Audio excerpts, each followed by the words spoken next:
Très bien. Alors, je vais donner la parole donc au docteur Maurice Bensoussan, donc qui est psychiatre, psychothérapeute en psychosomatique relationnelle, qui travaille avec l'Université de Toulouse, qui est vice-président du syndicat des médecins libéraux et président de l'Union régionale des professionnels de santé. Et il est responsable scientifique du CIPSR. Voilà. Donc, Maurice, je te donne la parole. Bonjour à tous, merci Sylvie. Merci beaucoup. Désolé de ne pas avoir pu être avec vous ce matin. J'espère que vous m'entendez bien, mais vous me ferez signe si ça ne passait pas suffisamment bien. Écoutez, je souhaitais… On t'entend bien, là. Oui, voilà, parfait. Donc, à partir de cette présentation, de cette thématique générale de la psychopathologie théorico-clinique en psychosomatique relationnelle, peut-être redire un mot, repréciser un peu de ce que j'ai déjà présenté il y a quelque temps sur le concept de psychiatrie relationnelle et d'une pratique de la psychiatrie relationnelle.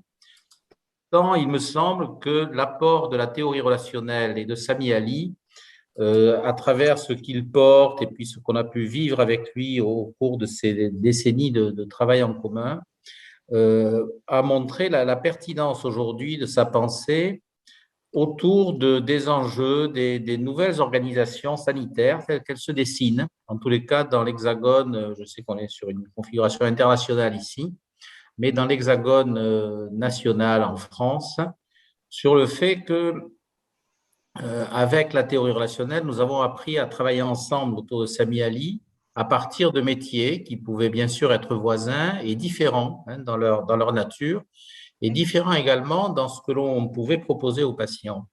Et aujourd'hui, où se développent des espaces en santé, en tous les cas de collaboration professionnelle, de ce que les professionnels de ville commencent à être tenus au travers de ce nouveau concept de communauté professionnelle territoriale de santé, par exemple, de tracer une forme d'offre de santé en général à la population, où il se développe aussi en France la possibilité de commencer à rembourser des actes de psychologue par l'assurance maladie, donc dans des contextes un peu précis.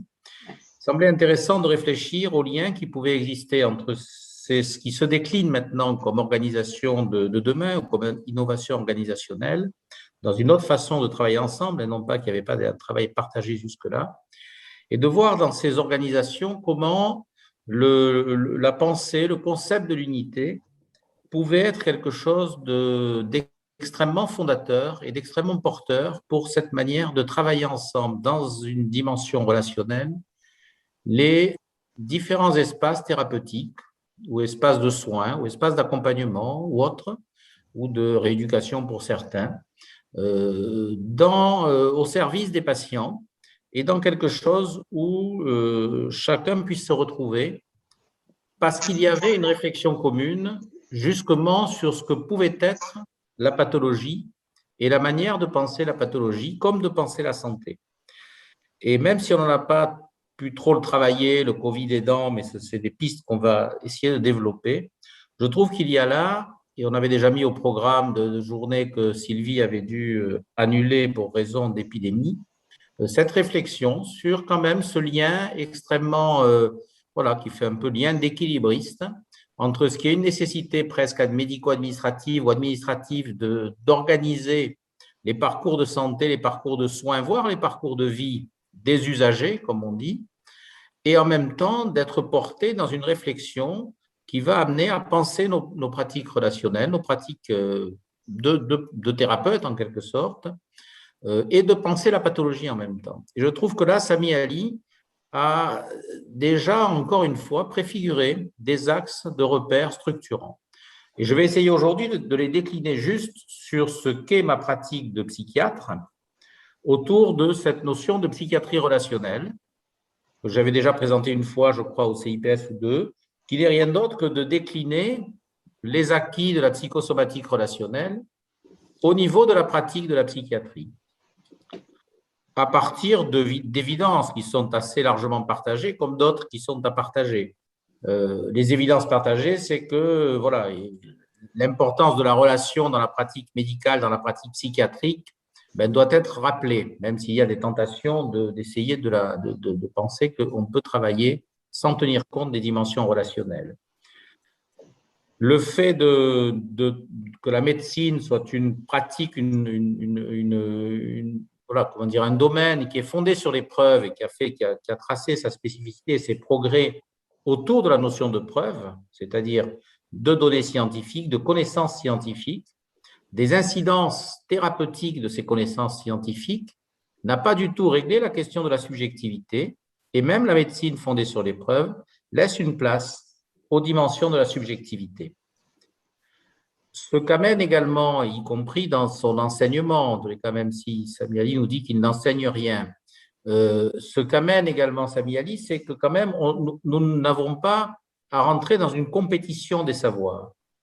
Il n'y a pas la classification hiérarchique de telle ou telle psychothérapie, de telle ou telle puissance. Non, il faut dépasser cette compétition des savoirs et lui propose d'aboutir justement à la notion de non-savoir comme finalement point d'aboutissement, comme point de départ également. Et je crois que c'est très important d'intégrer ces éléments.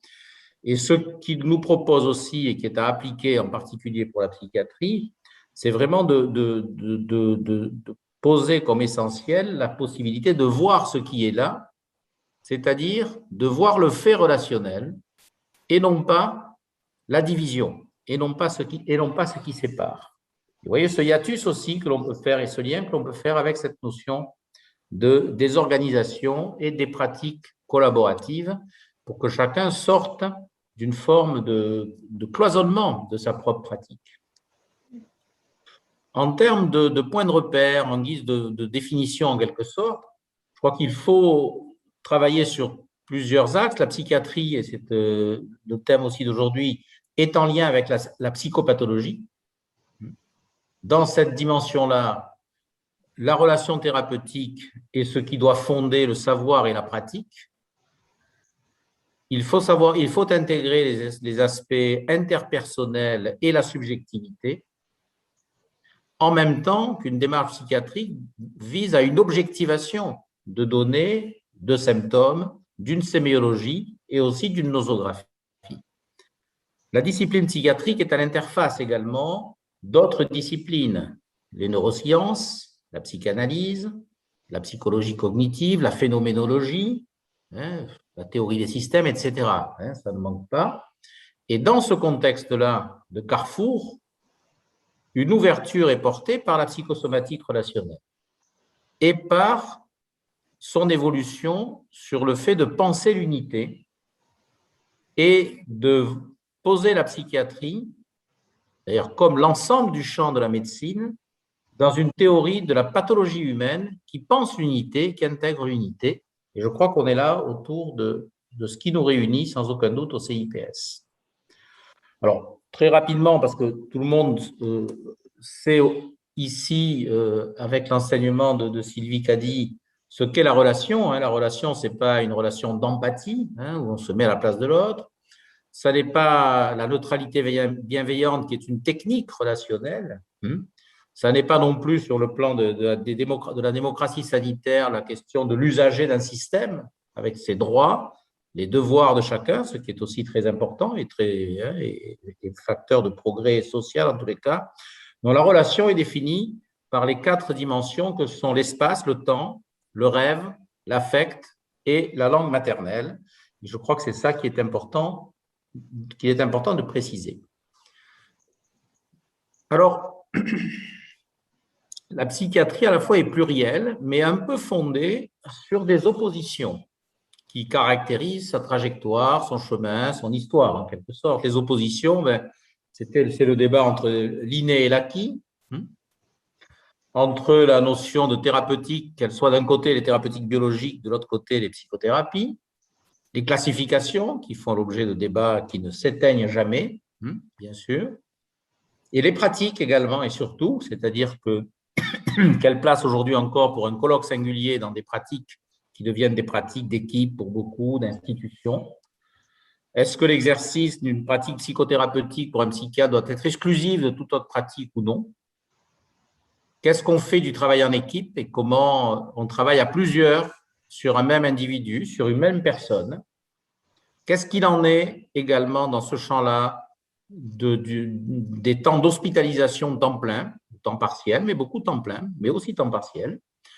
Et comment on pense tout ce champ de ce qu'on appelle la réhabilitation psychosociale, la réinsertion, c'est-à-dire cette notion de favoriser la non-exclusion du malade mental dans la société.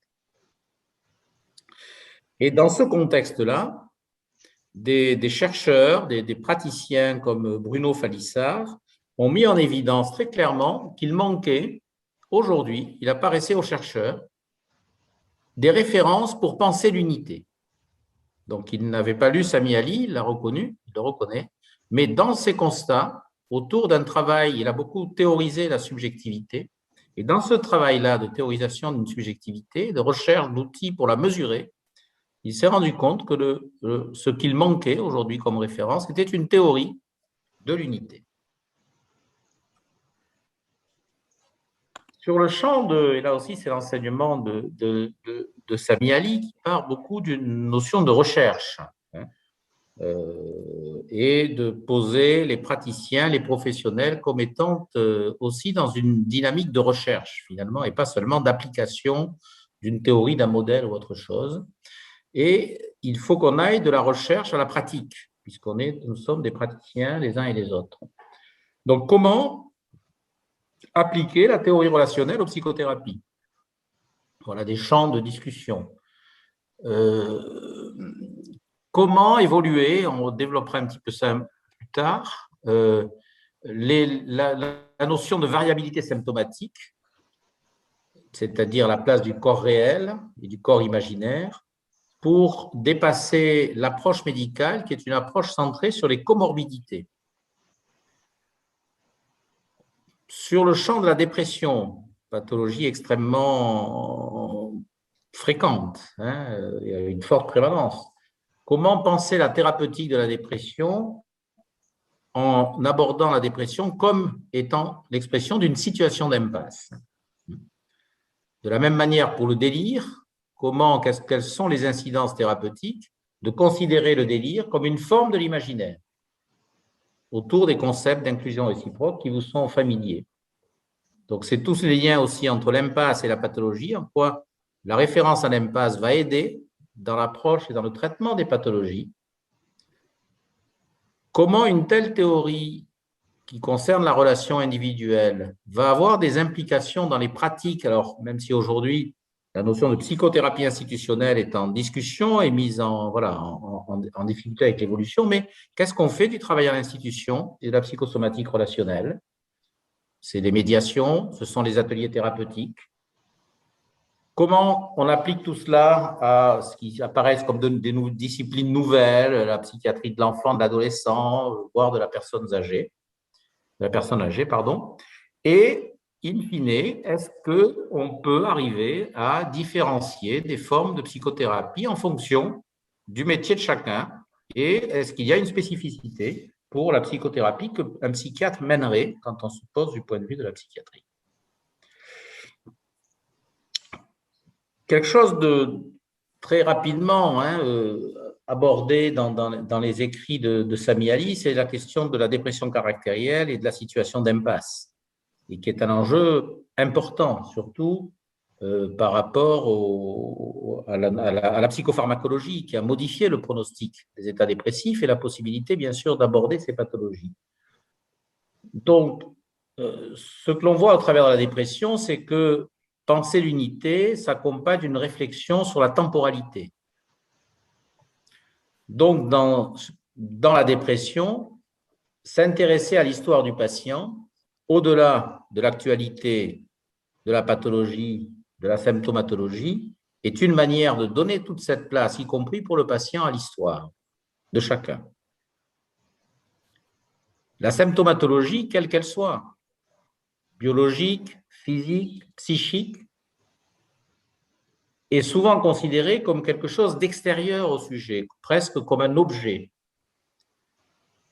Ce qui est important dans ce que nous propose la théorie relationnelle, c'est qu'à partir du symptôme, nous allons introduire la relation là où en apparence, elle n'existe pas. L'idée, ce n'est pas de repérer un fonctionnement psychique, de s'intéresser à des processus internes simplement, mais bien de mettre en relation ces processus internes, ce fonctionnement, avec la situation relationnelle. Le but, c'est de faire des liens, symptômes, situation conflictuelle. Et le lien qui est proposé est un lien qui passe par la parole, donc par la relation avec le thérapeute, qui, s'il pose la question des rêves, change le fonctionnement.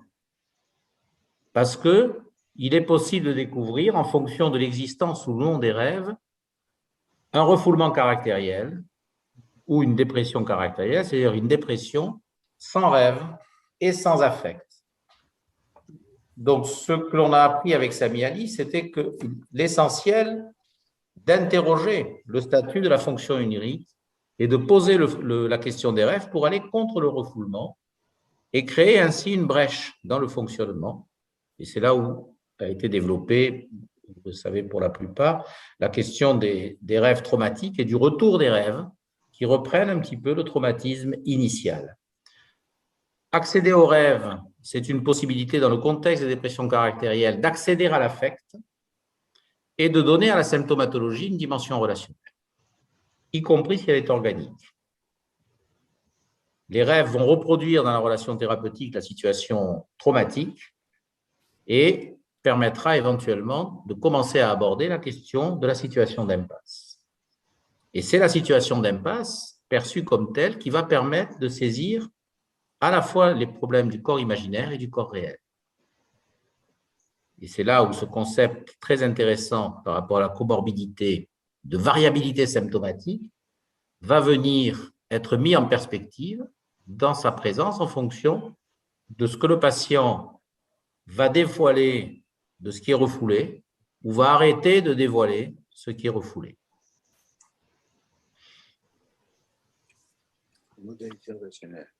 La médecine et la psychiatrie en particulier s'attachent beaucoup aux comorbidités. Ils vont repérer un trouble dépressif par exemple, une pathologie allergique à côté, une pathologie auto-immune. Donc si ce raisonnement, qui reste un raisonnement très répandu, voire majoritaire en termes de réflexion, y compris de formation, risque de prendre en compte uniquement des aspects de type psychonévrotique quand on va s'attacher aux aspects affectifs, psychiques, et puis de rester sur la notion de théorie de la sexualité dans l'approche de l'activité onirique ou d'un travail sur les rêves, et tenir compte simplement d'une dimension émotionnelle, d'une dimension psychopathologique dans la dépression, est une façon de ne pas pouvoir intégrer les autres aspects de pathologie organique quand ils existent, soit de manière concomitante, soit dans l'histoire de chacun. Donc, les aspects immunitaires, les aspects allergiques sont rarement pris en compte par les psychiatres. Ils s'intéressent juste aux troubles émotionnels, aux troubles anxieux. C'est la conscience onirique qui va aider, qui va permettre de faire des liens entre la symptomatologie physique, psychique et le contexte situationnel, en particulier l'impasse.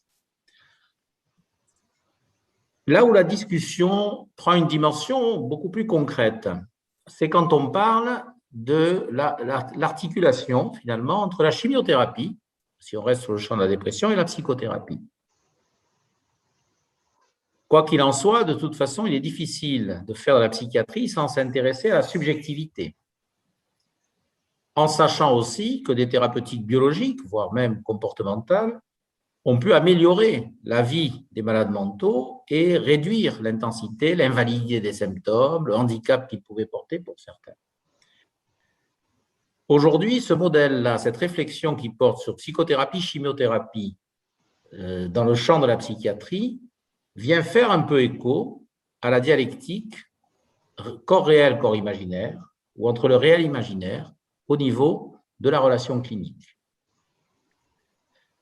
Alors, plusieurs recherches ont eu lieu dans le champ des psychothérapies, dans l'évaluation, non pas pour valider que ça pouvait être efficace pour aider les gens, ça c'est assez consensuel, il n'y a pas de difficulté, mais c'est assez difficile d'exploiter les données d'une recherche classique si on regarde comment évaluer les psychothérapies et comment évaluer les différentes formes de psychothérapie.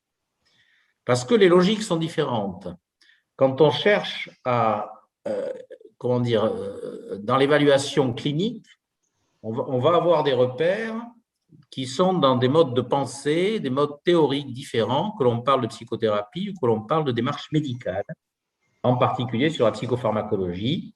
Les croyances, les modes de réflexion sont différents les uns des autres. La chimiothérapie va s'appuyer sur un raisonnement qui est médical, qui est biologique, et la psychothérapie va davantage s'intéresser à des aspects de personnalité, à une façon d'être, à une façon de communiquer du praticien. Les données des recherches sont assez unanimes, c'est-à-dire que les meilleurs résultats en clinique sont obtenus quand on associe chimiothérapie et psychothérapie. Et ça a été ce qui a porté un modèle, on en parlera plus tard, qui est le modèle de l'approche biopsychosociale, qui est un courant au départ américain et qui s'étend assez largement. La psychanalyse a laissé comme héritage, même si aujourd'hui il se discute un petit peu plus, mais peut-être à peine, ou c'est moins d'actualité, qu'il y avait une forme d'incompatibilité. Il fallait choisir. Soit on prend un traitement médicamenteux, soit on fait une psychothérapie. Ce n'est pas possible de faire les deux, ça paraît difficile. Donc, des études de méta-analyse ont montré que sur le plan des psychothérapies, il n'était pas possible de différencier l'efficacité de telle ou telle forme de psychothérapie. Elles étaient efficaces en général et toutes étaient efficaces, avaient une forme d'efficacité, toutes formes confondues. On ne va pas inventorier le nombre de formes de psychothérapie, elles deviennent presque innombrables si on interroge les thérapeutes eux-mêmes. Voilà. Après, il y a des courants qui tendent à les réduire. Mais ce qui était le plus efficace, c'était l'association chimiothérapie et psychothérapie par rapport au fait de faire que de la chimiothérapie. Il y a eu tout un courant de la psychiatrie qui ne voulait pas entendre parler de la moindre interaction et qui donnait des médicaments et qui évaluait l'effet pur de les médicaments. Surtout, même presque, il ne fallait plus parler au patient, sauf pour lui demander de coter ses symptômes sur une échelle. Donc, ces résultats sont clairs, c'est-à-dire que le plus supérieur à l'effet de la psychothérapie seule ou de la chimiothérapie seule, c'est l'association des deux qui a une meilleure efficacité en clinique. Des comparaisons ont été faites, c'est des études qui ont plusieurs années maintenant, sur le fait pour la dépression de la prescription d'un antidépresseur seul, d'un placebo seul, d'un traitement, alors c'était des psychothérapies interpersonnelles qui avaient été évaluées là-dessus, d'une association entre psychothérapie interpersonnelle et antidépresseurs mensuels et d'une association entre psychothérapie interpersonnelle et placebo. Voilà. Clairement, et là avec des différences assez spectaculaires, l'efficacité la plus importante, avec une récurrence de 20% de rechute et l'association de la psychothérapie et du médicament. Si l'on fait le groupe 4, on fait psychothérapie sans médicament, on passe à des récurrences de 64% et 43% pour le groupe qui était avec un groupe purement pharmacologique. D'autres données très intéressantes. Quand on s'attache, on n'est plus sur la dépression, on est sur la schizophrénie. Sur l'étude des schizophrènes et du devenir des schizophrènes. Ce qui est apparu un élément déterminant dans l'évolution favorable des pathologies schizophréniques, c'est l'alliance thérapeutique du patient et qui pouvait avoir, vie durant, une bonne stabilité, tant dans le plan du suivi de son traitement médicamenteux que des équipes ou des professionnels qui étaient avec les patients. Donc, l'élément le plus déterminant dans le pronostic d'une schizophrénie, c'est la stabilité de l'alliance thérapeutique. Donc, bien sûr, des aspects relationnels et de prise en charge.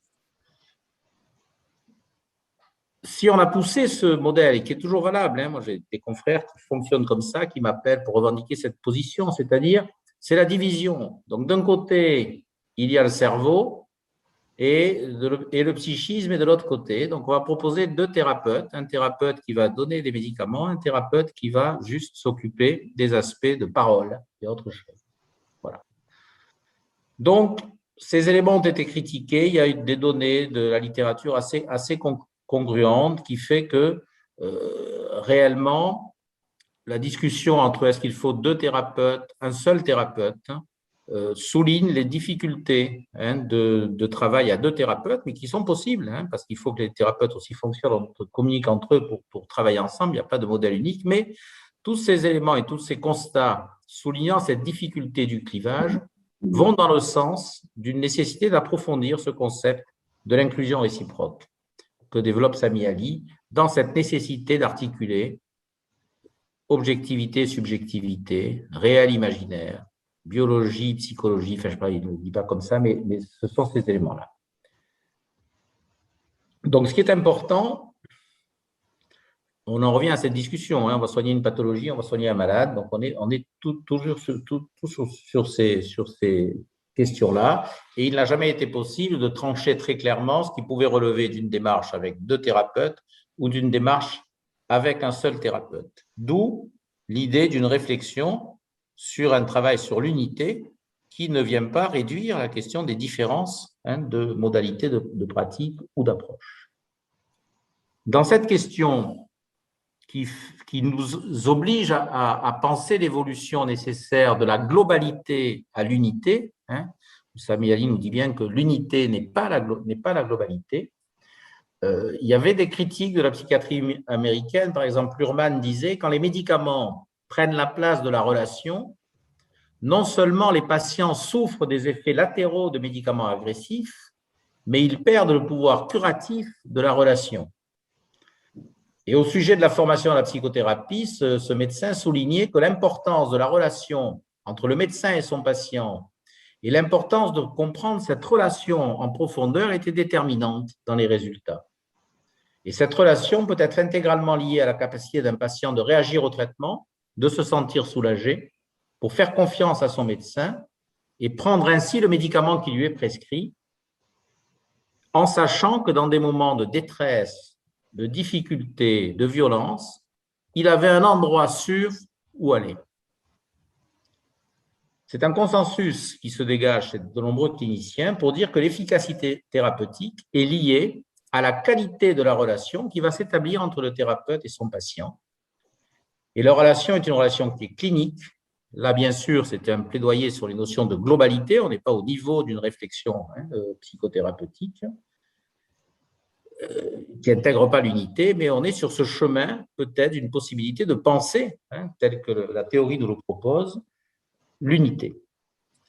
Donc, penser la pathologie comme étant une pathologie relationnelle et non pas comme un objet isolé, créé par la division, ça va introduire ce concept d'unité jusque dans des applications thérapeutiques aussi concrètes que celles que je viens d'essayer de vous présenter.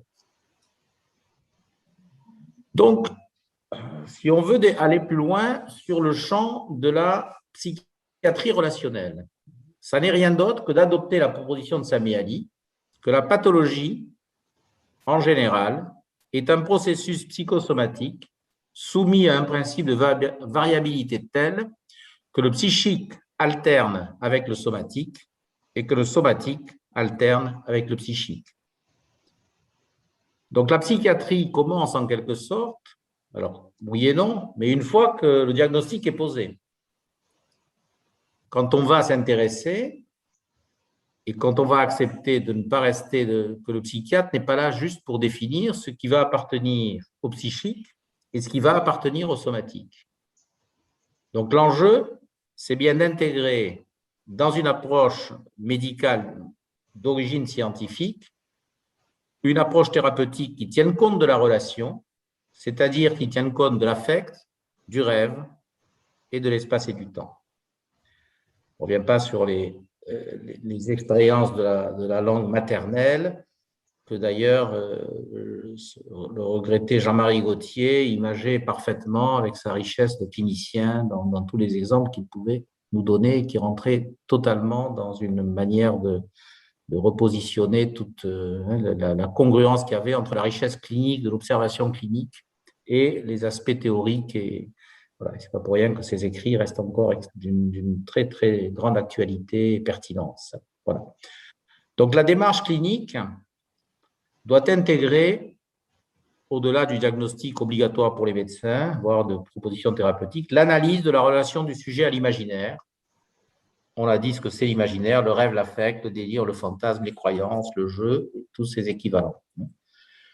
Alors, je ne sais pas si je vous parle du rêve pour ne pas être beaucoup plus long là-dessus, mais enfin, le rêve est enraciné, alors dans le rêve et l'affect, c'est parfaitement décrit, est enraciné dans le somatique, il est porté par un rythme, pour Saméry, qui précède la naissance, qui se modifie après la naissance.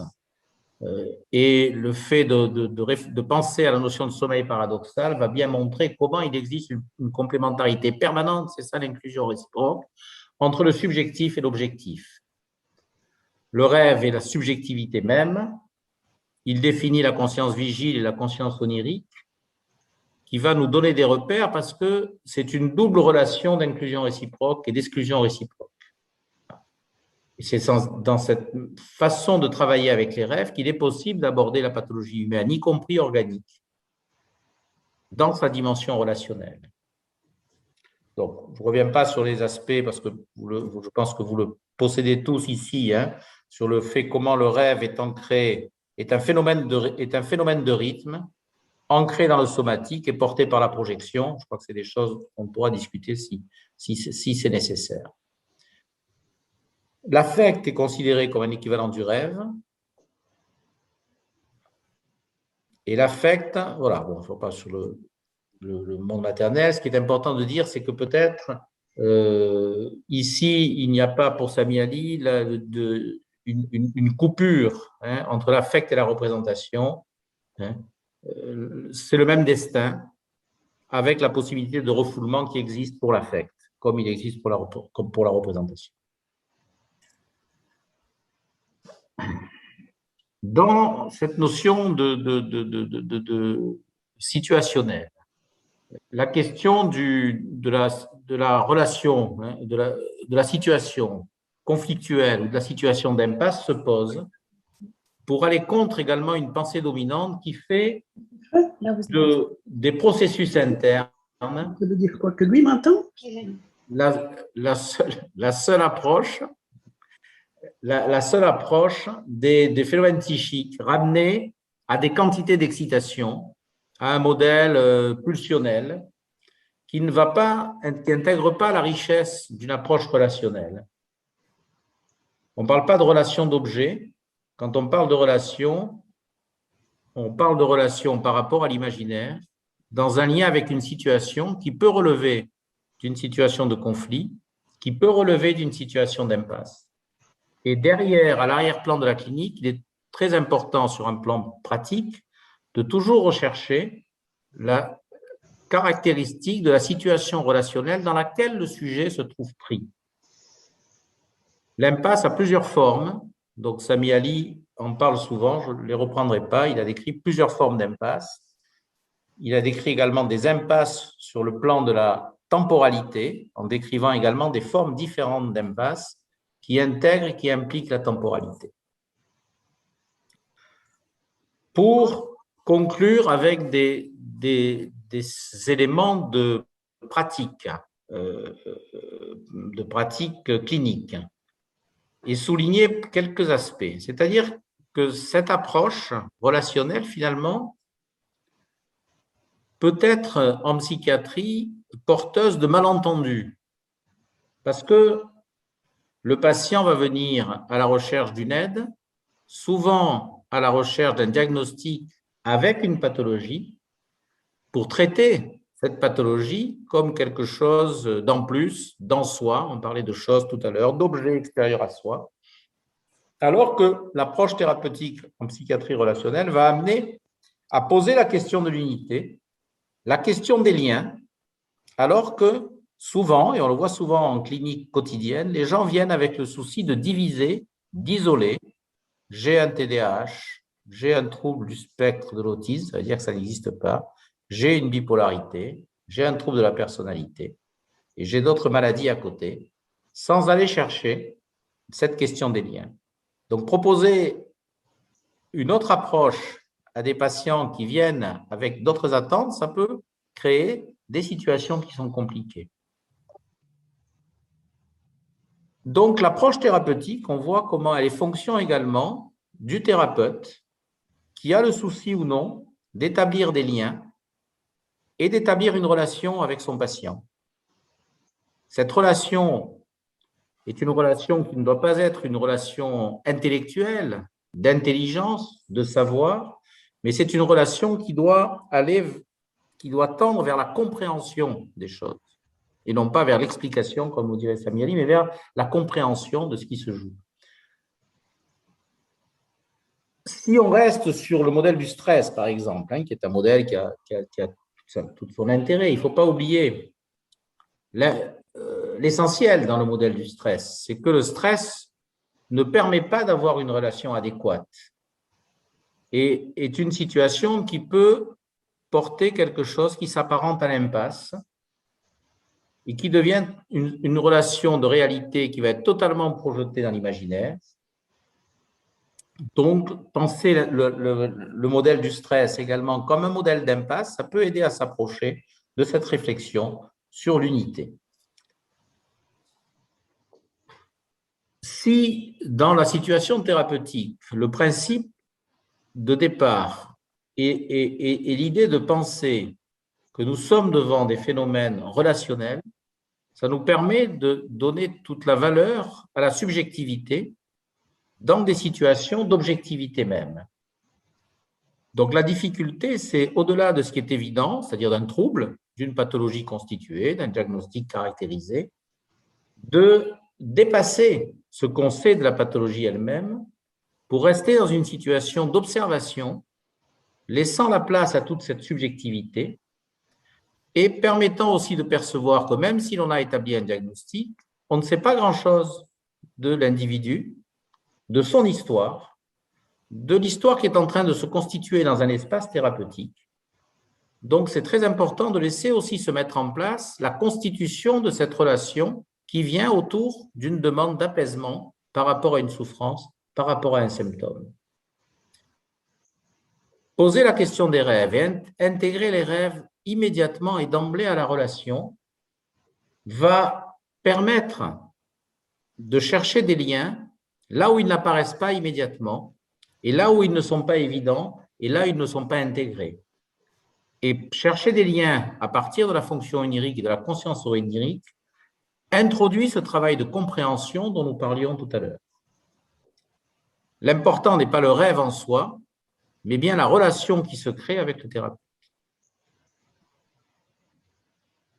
Par rapport au travail sur le rêve, c'est essentiel de maintenir en permanence un travail de médiation à chaque rêve, sans que les rêves ne s'accumulent, sans être repris dans la relation thérapeutique. Le thérapeute doit être en mesure de renvoyer ce qu'il comprend du rêve pour le ramener à des choses concrètes, à la situation du rêveur, de la vie du rêveur et de ce qui se passe dans la relation thérapeutique elle-même. L'important, c'est la compréhension que le patient va avoir de son rêve en partant de la globalité du rêve pour ensuite arriver à l'analyse des détails du rêve. Donc, c'est cette dimension relationnelle du rêve qu'il est intéressant de comprendre, d'échanger et de voir aussi en quoi le passé ou le présent se rattache au passé. Donc, les écueils dans cette pratique, et pour conclure, les symptômes qui peuvent être dans un modèle psychonévrotique aussi la solution au conflit psychique, datent aussi le moment où le problème relationnel s'est posé pour le patient. Dans une démarche thérapeutique, le conflit va se répéter dans la démarche thérapeutique. Il est important d'essayer de traduire l'action thérapeutique dans sa dimension relationnelle, de manière à ne pas laisser disparaître la symptomatologie sans qu'elle ait été comprise et sans qu'elle ait été ramenée à une situation, c'est-à-dire sans qu'on puisse aider à essayer de trouver une solution. S'il y a une répétition, c'est souvent que la situation n'a pas changé, la situation conflictuelle n'a pas changé, voire la situation d'impasse fige les choses. Donc le rêve peut aider aussi à travailler cette répétition et à montrer comment on reste prisonnier d'une répétition dans laquelle il est essentiel de dégager la place que nous occupons comme thérapeutes, y compris dans les rêves du patient. Donc, c'est toujours une manière, le rêve, de montrer le lien entre la conscience vigile et la conscience onirique. Il ne s'agit pas que de la conscience onirique, nous sommes dans un espace d'inclusion réciproque. Donc, 3 choses pour finir. La psychiatrie relationnelle a pour objectif de dépasser le seul traitement de la pathologie ou du symptôme, à la condition de s'engager dans une relation qui vise à s'intéresser à l'unité, débarrasser finalement des notions de psychique et de somatique. L'essentiel est de s'intéresser à la relation qui va concerner en premier lieu le psychiatre et son patient, à condition d'avoir posé la question des rêves, pour les comprendre, non pas dans des interprétations, mais dans leur essence relationnelle. Et pour voir ce qui est là et être dans une réceptivité, il convient de dépasser un modèle qui est appris, mais de s'inspirer d'une méthodologie qui va aider à penser l'unité, qui n'est pas la globalité ou la totalité. Je vous remercie. Bien, merci beaucoup pour cette très intéressante conférence. Je voulais voir avec toi un certain nombre de points. J'avais l'impression que finalement, tu disais que le fait d'être thérapeute en donnant des médicaments et en faisant également la psychothérapie, c'était une manière de lier la relation aux symptômes et dans une unité psychique et somatique. La relation aux symptômes est dans une unité psychique et somatique. Oui. C'est ça ou... Oui, tout à fait, Sylvie. C'est-à-dire ce que je voulais un peu développer, enfin, j'ai effleuré comme ça, hein, sur cette question, sur cette réflexion, puisque ce sont des enjeux professionnels. Bien sûr. C'est qu'il est difficile aujourd'hui pour un psychiatre, de penser qu'il peut faire de la psychiatrie sans intégrer les données de la psychopharmacologie.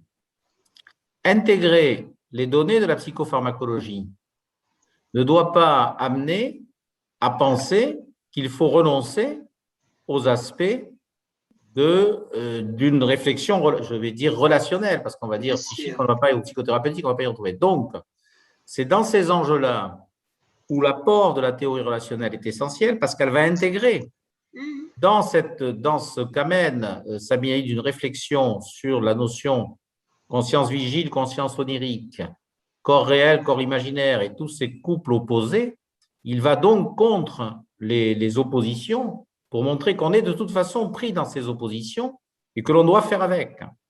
Donc, dans le positionnement du psychiatre aujourd'hui, se pose cette question, alors qu'on a pu trancher, ça ne veut pas dire qu'il faut faire comme ça, ça veut dire juste que c'est un enjeu essentiel. Comment nous intégrons dans le domaine qui se voudrait, dans le domaine du psychique pur, si le psychique existait en soi, hein, voilà, comment on intègre le fait qu'il y a un impact positif d'une action chimique sur des émotions, par exemple, ce qui pourrait paraître être un paradoxe. Donc, on doit intégrer ces éléments qui ne sont pas forcément contradictoires. Donc, si on ne perçoit pas ces éléments-là, on peut se retrouver dans des postures contradictoires, donc dans des impasses professionnelles, alors que la pensée de l'unité va nous aider à nous situer sur ces possibilités.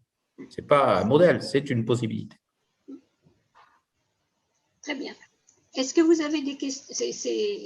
Ça a beaucoup évolué.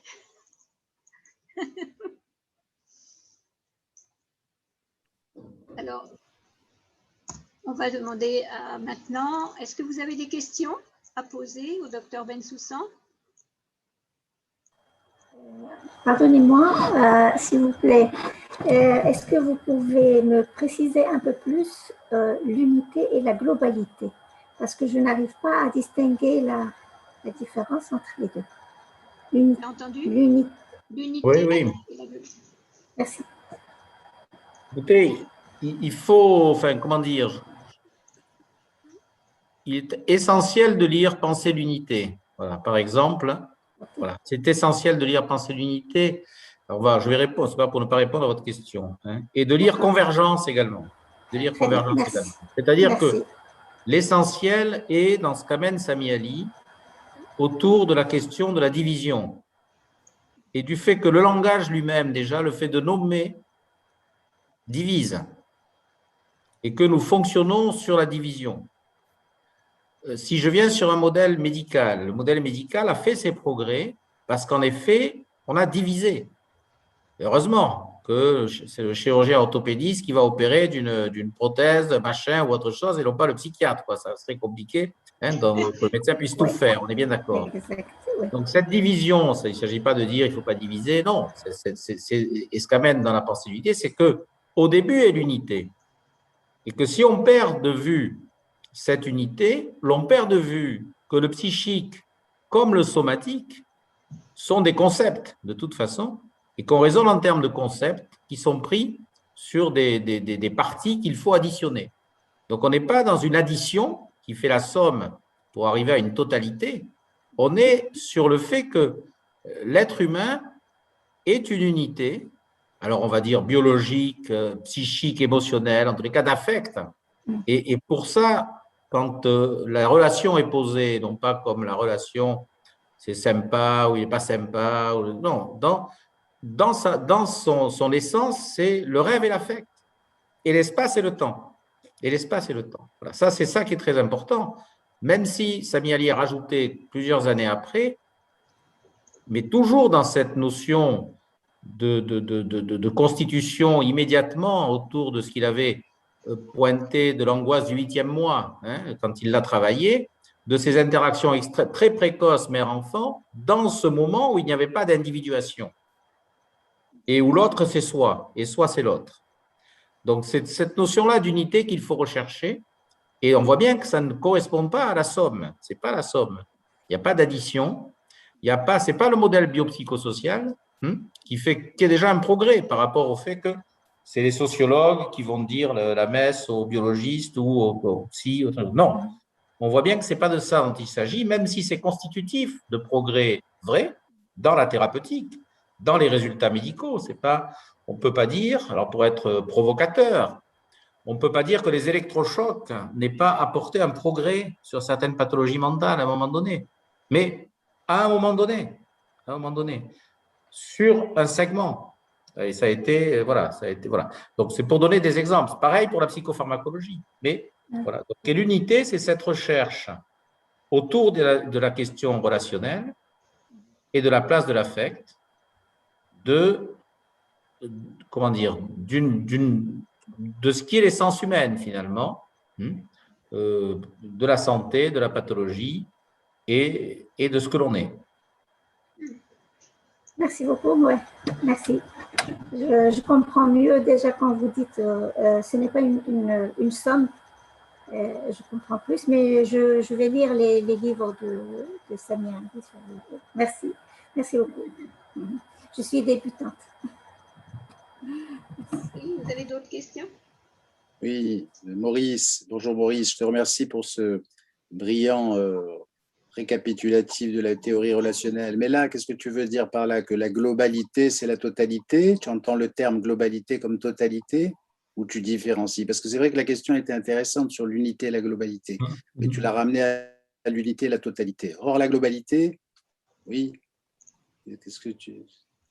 Toi, oui, on peut. Toi, tu associais la globalité à la totalité. Oui, tu as raison. Hein, à mon avis, tu as raison. Il y a des nuances qu'il faut pas gommer, qu'il faut pas effacer, mais qui, de toute façon, amènent à bien poser ce qu'est l'unité et comment, pour travailler. Alors, nous, on est psychiatre. Moi, quand je reçois des patients, je les reçois comme psychiatre. Ils viennent pas voir, je ne sais pas. Tu vois ce que je veux dire. Mais pour travailler dans notre segment, et c'est là où je disais qu'il y avait dans cette notion d'unité une autre façon de pouvoir penser la pluriprofessionnalité, c'est-à-dire l'articulation des différentes professions, de santé ou non, mais du monde de la santé, pour qu'au lieu que chacun pense qu'il détient la vérité dans la pratique qui est la sienne, de commencer à réfléchir comment tous ces champs-là doivent apprendre à se mettre à disposition des difficultés des gens pour arriver à les penser de leur place. Et l'unité, et cette recherche de l'unité par un clinicien, elle va fonder la relation thérapeutique. C'est dans cette évolution, tu vois, je trouve, moi, dans la pensée, dans la théorie de Sami Ali, quand il a introduit cette notion d'unité, c'est ce qu'il est venu nous apporter dans une réflexion qui vise à chercher cette unité perdue quand on est face à un patient qui vient parce qu'il ne peut pas aller dans un supermarché. Oui, j'ai bien compris le propos, mais bon, quelque part, mais quelque part, je trouve assez optimiste par rapport à cette possibilité d'infiltrer quelque chose de la psychiatrie actuelle autour de cette notion, autour de ces notions. Alors c'est vrai que, on va dire, il n'y a que ceux du CIPS, ou du moins ça c'est valable dans cet entendement, mais après ça me semble compliqué, parce qu'effectivement, je parle surtout de cette vision un peu socio-médicale, en fait, que tu as développée. Ça me semble vraiment très… Bravo, mais ça me semble très, très compliqué, très complexe, parce qu'il y a tout un phénomène de socioculture également, médicale en plus, française, très, très enracinée, là. On est d'accord, malheureusement, Daniel, on est d'accord. Et c'est très difficile. Néanmoins, comment dire, c'est très difficile. Je sais pas si je suis optimiste ou pessimiste. En tout cas, ici, au CIPS, grâce à Sylvie, on a cet optimisme parce qu'il y a un renouvellement, une présence et une dynamique qui existent et qui se nourrissent de lecture. Après, pour avoir été, puisqu'on a porté longtemps un diplôme universitaire, ici pour tenter de travailler sur cette recherche en psychosomatique relationnelle, non pas pour dire on va former des psychosomaticiens relationnels, ça n'a pas de sens, mais cette recherche-là, alors c'est très marginal et c'est très minoritaire, mais bien sûr, il faut pas il n'y a pas d'illusion, l'enseignement est bâti sur d'autres choses, néanmoins, quand on propose aujourd'hui, moi j'ai maintenant depuis plus de 20 ans, mais les choses mettent du temps à prendre forme, un groupe d'internes qui viennent présenter leurs difficultés de pratique face à des patients lourds, leur permettre d'accéder à la lecture de la théorie relationnelle, même si ils commencent par le banal, par exemple, ou l'espace imaginaire, vient nourrir une réflexion que, bien évidemment, s'il n'y a pas de relais, je ne sais pas comment les choses se transmettront, mais vient nourrir une réflexion auprès de jeunes qui est assez spectaculaire, mais c'est rare. Ils sont très vite happés par la pensée psychanalytique, pensée opératoire, les pulsions et machin, et ça, c'est totalement dominant. Ils sont très vite pris par les TCC quand c'est pas le MDR et autres foutaises.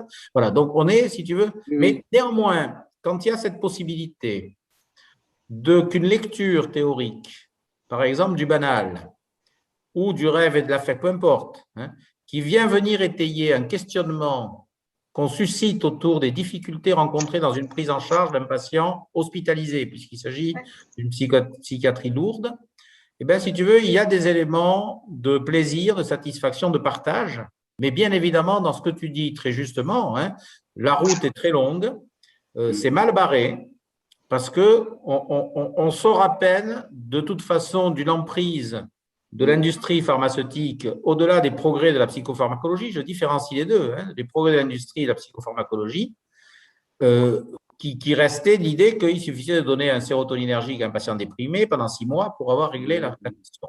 Mais c'est pour ça que, et ce sera développé comme travail, c'est pour ça que cette idée de lien avec les organisations me paraît intéressante aujourd'hui.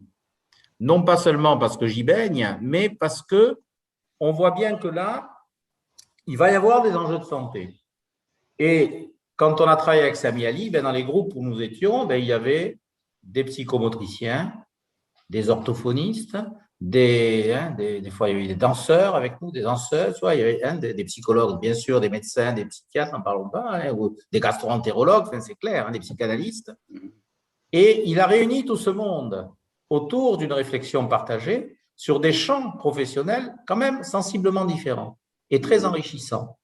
Et aujourd'hui, bravo si ça se fait à un niveau institutionnel. Oui, voilà, bravo si ça se fait à un niveau institutionnel, ça c'est clair. parce que ça, ce serait un grand pas. Parce qu'après, le reste, c'est vraiment pas de fourmi. Tu sais, moi, j'ai eu l'expérience, je suis un psychiatre de liaison.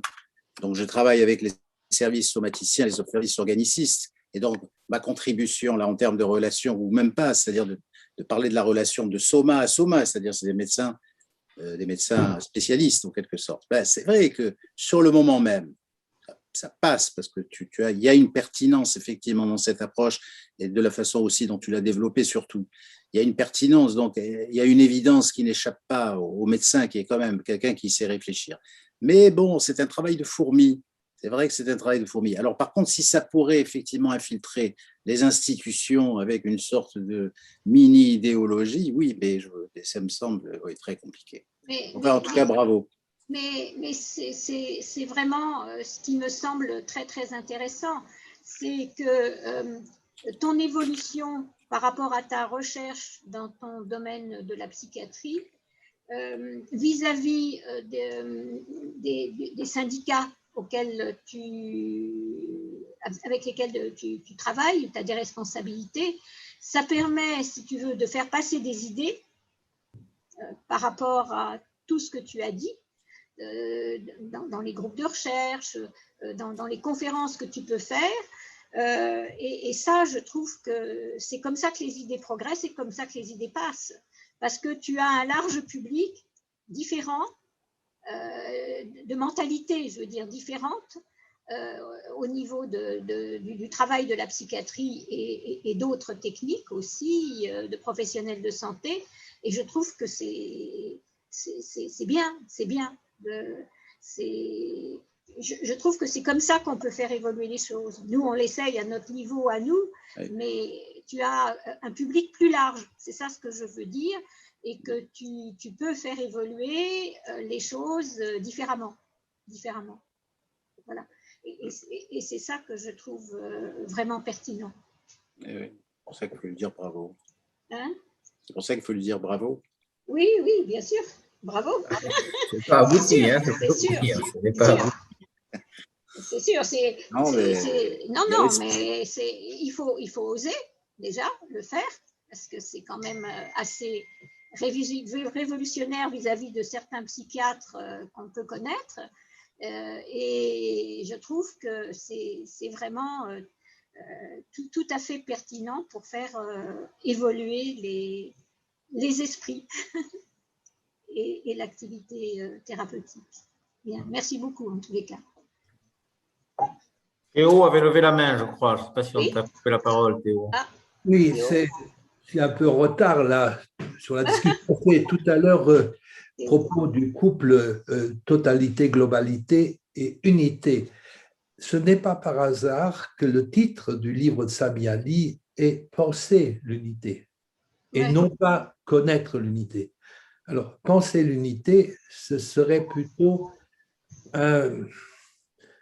c'est un ensemble de représentations mentales d'une cohérence, alors que l'idée même de totalité ou de globalité, ce serait plutôt de l'ordre de la connaissance, et c'est un peu le fantasme de la science ou la visée de la science de mettre la totalité du réel en équation, ce qui n'est pas du tout intentionné par l'idée de penser l'unité. Ça, penser l'unité, c'est viser aussi dans la relation thérapeutique une cohérence à la fois de soi-même et du patient. Donc, on est dans un autre monde. Oui. Voilà. Oui, tout à fait. Tout à fait. Merci, oui, c'est clair. Vous avez d'autres questions? Il y a des questions? Est-ce qu'il y a des... j'ai suivi le DU, je dis une question. J'ai suivi le DU de Toulouse, je suis diététicienne et je redis merci à M. Bensoussan pour infiltrer les professionnels de santé. La prise en charge des troubles alimentaires, en l'occurrence, a beaucoup à apprendre de la relation. Est-ce que tu peux dire quelques mots? Non, mais c'est moi qui dis merci de ces commentaires et on revient au cœur de. Alors, ce n'est pas le cœur, mais c'est voilà, hein, c'est une diététicienne qui s'exprime. Donc, je pense que toute la richesse méconnue encore hein, de l'apport de Sami Ali, mais méconnue, hein, et Daniel l'a dit, de toute façon, voilà, il y a une méconnaissance très largement partagée parce que c'est une approche qui est tout à fait originale et qui va à contre-courant des pensées dominantes. Néanmoins, voilà, donc le DU de Toulouse, c'est 20 ans, on a commencé il y a plus de 20 ans, on a arrêté il y a quelques années aussi, hein, cet enseignement à Toulouse, hein, avec lequel beaucoup d'entre vous ici ont participé et en ont fait la richesse.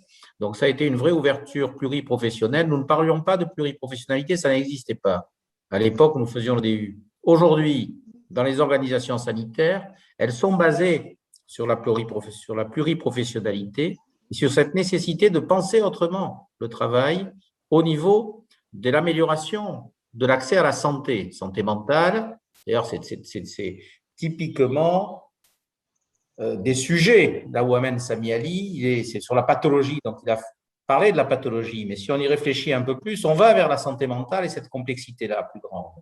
Donc c'est introduit dans cette pensée, ça aide. Quand je cite Falissard, qui ne connaît pas Sami Ali, c'est très intéressant de voir comment des chercheurs de haut niveau arrivent à ce constat qu'il faut sortir de ce qui nous porte parce que les éléments, les études et les recherches qui sont faites butent sur des impasses et sur des choses qui n'avancent pas. Donc, on est cette intervention de comment dire, de cette dame qui a fait le DU, c'est très, très, très positif parce que nous étions déjà en avance, on ne parlait pas de CPTS, on ne parlait pas d'organisation. Et ce qui va faire le lien, c'est que dans ce modèle qui est proposé, ce n'est pas le psychanalyste qui a fait la formation de psychanalyse qui va tout savoir, tout dire et tout régler. L'échec est là. On n'a aucune prétention de tout régler. On a une prétention d'aller vers un chemin de meilleure compréhension qui va améliorer la santé des gens. On ne va pas dire qu'on a guéri le cancer, qu'on a guéri la rectocolite hémorragique, qu'on a guéri les récurrences mélancoliques, non, ou la schizophrénie. On va apporter de l'aide grâce à une approche et une méthodologie qui est tout à fait différente et qui peut s'appliquer, que l'on soit psychiatre, diététicien, psychomotricien, kinésithérapeute, psychologue. C'est pas rien. Mais on ne va pas supprimer la nécessité d'avoir des kinés, d'avoir des psychologues, d'avoir des psychiatres, d'avoir des orthophonistes. Et dans sa pensée novatrice, même si ce n'était pas du tout ça, comme ça, de théoriser chez Sami, il a amené cette capacité-là de proposer un modèle qui pouvait aider chacun dans une situation thérapeutique. Et on revient à la question de la relation comme par hasard. Et on s'aperçoit que, quel que soit le champ de compétences de Pierre-Paul Jacques, Bartine et compagnie, l'essentiel, en tous les cas, un des vecteurs essentiels, à côté des technicités du savoir, c'est pas seulement le savoir, c'est la dimension relationnelle que chacun doit intégrer à son savoir décliné en pratique professionnelle. Et comme par hasard, on modifie un système de santé qui va se déplacer vers l'ambulatoire, vers la ville, donc vers la nécessité de travailler un peu mieux ensemble, nous, professionnels de premier niveau, première ligne, mais aussi de voir comment on va repenser, et ce qu'on avait pu présenter avec l'adolescent, des choses qu'on avait présentées il y a quelques années au CIPS, comment on peut représenter aussi la notion de la thérapeutique, de la psychothérapie institutionnelle, qui était un des morceaux de l'histoire de la discipline, parce qu'on va proposer des médiations. Donc, je repense aux travaux de Susanna sur l'imagination matérielle, par exemple, et d'autres, ou des ateliers de danse ou d'autres choses qui permettent de voir comment, dans ces stratégies-là, différentes approches vont concourir à des leviers thérapeutiques dans ce sens-là, chercher à comprendre. C'est incroyable. Mais ça, on a des outils pour nous référer les uns les autres et comprendre un petit peu comment peut-être aider au mieux avec une autre réflexion qui n'est pas hiérarchisée. Donc, en parallèle avec ce que tu viens de dire, il y a Damien Bernard, qui est ostéopathe, et qui dit qu'il y a également la place des soins du corps comme vecteur de mieux-être psychique, ce qui est unifiant. Voilà. Donc, ça recouvre bien tout ce que tu viens de dire là, maintenant, actuellement. Bien, vous avez d'autres questions?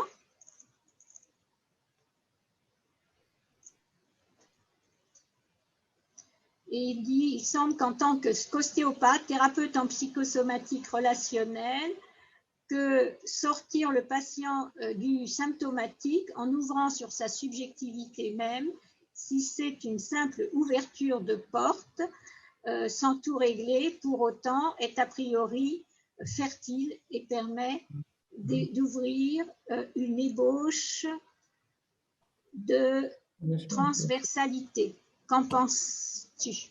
Oh, mais bon, on est de toute façon, voilà, c'est important. L'imaginaire existe, voilà, l'imaginaire existe, la réalité existe, et tout ce qui va porter ce travail autour du réel et de l'imaginaire dans cette notion d'inclusion réciproque, je crois que c'est une aide pour tout le monde et pour chaque professionnel dans son segment de travail. Donc, si on élimine la réalité, eh ben, voilà, quand on a une tumeur, c'est parce qu'on va mourir, tu meurs, on élimine la réalité, il n'y a plus de problème. La tumeur, ça veut dire tu meurs, donc tout est réglé. Hein, voilà. Et si on élimine l'imaginaire, on est sur des éléments complètement plats, sans intérêt, et on ne se rend pas compte qu'on a éliminé l'imaginaire. Et dans l'autre cas, on ne se rend pas compte qu'on a éliminé la réalité. Donc, tout le travail que l'on va faire permettant de porter cette dimension d'inclusion réciproque et de reconnaissance que l'imaginaire, eh bien, ça fait partie de la vie, et que c'est la même quand il dit l'envers et l'avers de la main, ça dit l'affect et la représentation. On est en plein dans quelque chose de révolutionnaire parce qu'en effet, l'affect peut être refoulé.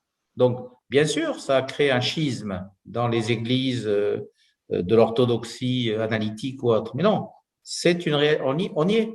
Voilà, on y est et on intègre ces dimensions.